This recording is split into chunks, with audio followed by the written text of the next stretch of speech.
I'm going to title this one The Broke Player and the People Who Love Them. I think you guys already know where I'm going with this. I'm talking about romantic relationships right now. There are a lot of guys out there that can't afford to pay to play, but they're playing. And I'm not going to put all the responsibility on them because I look at it like this. And this is something I had to learn in my life. People do what you allow them to do. Let me say that again. People do what you allow them to do. If you say no, if you put the brakes on it, if you shut the door and lock it, they can't do it anymore. They can't do it anymore if you put a stop to it. But they keep doing it because you allow them to do it. And there are a whole lot of so-called street philosophers out here.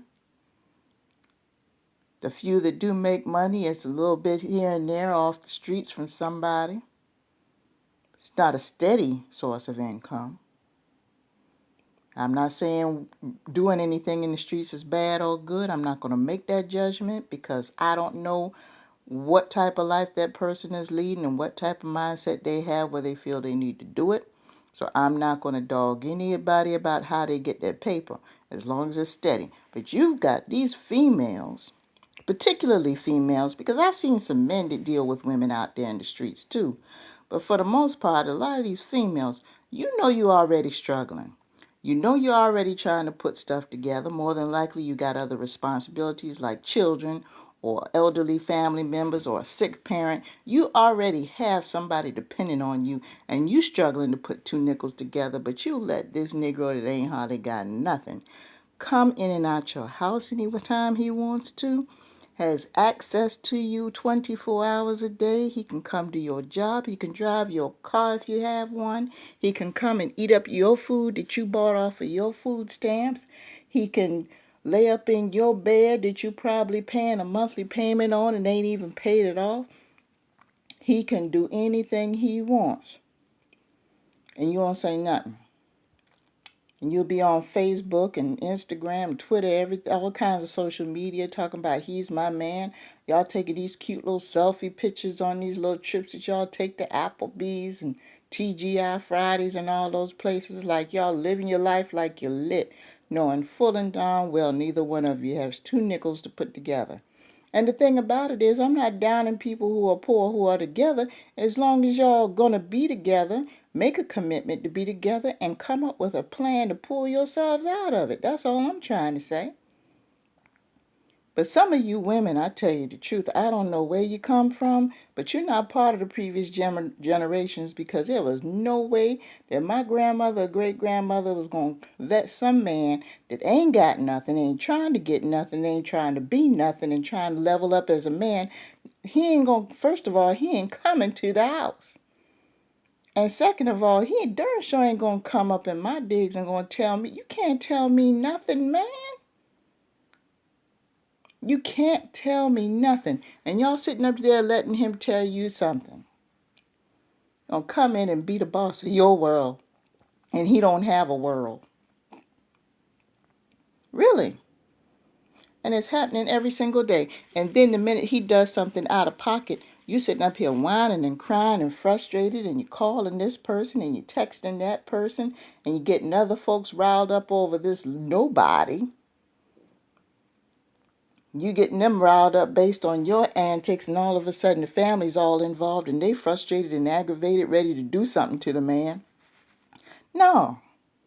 First of all, if you're a family member and you see that situation's been going on for a while and all of a sudden you want to get involved, go sit down somewhere and mind your own business and let that grown behind so-called woman deal with it. She let this situation go on, let her get out of it. Now, if it's a situation of life and death, that's different because you need to go ahead and prevent the loss of life. But other than that, then stay out of it.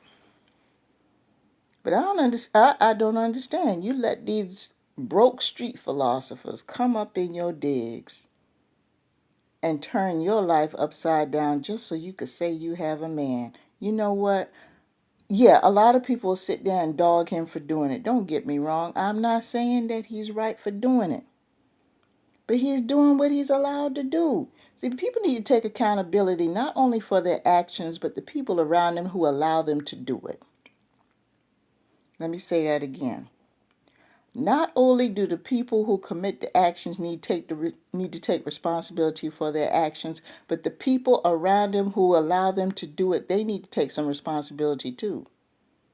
Nobody's putting the brakes on this madness. Nobody. It's being allowed. It's being reinforced. And more than likely, this particular person's got 2, 3 others. He's doing the same thing too. Until he come across a real one. And have you noticed that a lot of these so-called broke street philosophers, they don't have no real ones in their life. And if they do, that person is just there in a very limited capacity. They're either just a friend, they communicate with them maybe once or twice a week, and that's it. But ain't nothing serious going on with a real woman. Ain't nothing serious going on with a real woman, because a real woman see what he's delivering, and she be like, oh, I don't want nothing like that. I ain't trying to take no steps backwards in my life. I don't know what it is where you're so desperate to have some kind of attention in your life to the point where you let somebody with a silver tongue that has absolutely no goals, no sense of self, no respect for women, because if you were a man and you had respect for women, you wouldn't let your woman sit up there and struggle and suffer. You wouldn't let her do it. And then would turn around and use up her resources, using her food stamp card, okay? Driving her car, because you don't have one, all the time. Waiting for her to get paid so she can give you money so you can search for so-called work. And you never come across anything, and if you do, you don't stay at it long enough, because you either don't go to work on time, if at all, or your attitude is so big that you don't want to take any instruction from your supervisor or the people who are trying to train you, so you're difficult to work with, so they leave you alone. And what happens is with a lot of these people, they start out young like that, and a lot of people will write them off and say, oh, he's just young. All of a sudden, 20 years later, you're looking at a 40, 50-year-old man just as hard-headed, just as broke, and struggling and running the streets just like that. And I'm going to tell you something. When they get that age, 40, 50, 60 years old, and they're doing that, that shit ain't cute no more, and he's just young. He's just a ridiculous old man. Yeah, I said it. He's a ridiculous old man that was programmed and allowed to act like that all those years. It's not cute. It's not funny. No, you ain't no player, dude. You ain't no player. You just an old fool that has been allowed to get away for this foolishness for a very long time. And you females, I'm sorry, you're going to have to sit down with yourself, and you're going to have to find yourself and find out your sense of purpose and do something with yourself where you got the time and no resources to allow somebody like that in your life. You're going to have to pull yourself together, work on yourself, and spend some time by yourself, and don't go get involved with nobody. And I mean nobody, until you find out who you are and get a game plan going for yourself. And trust and believe me, once you do that, you're going to start looking at these players differently, and you ain't going to allow them access to your digs.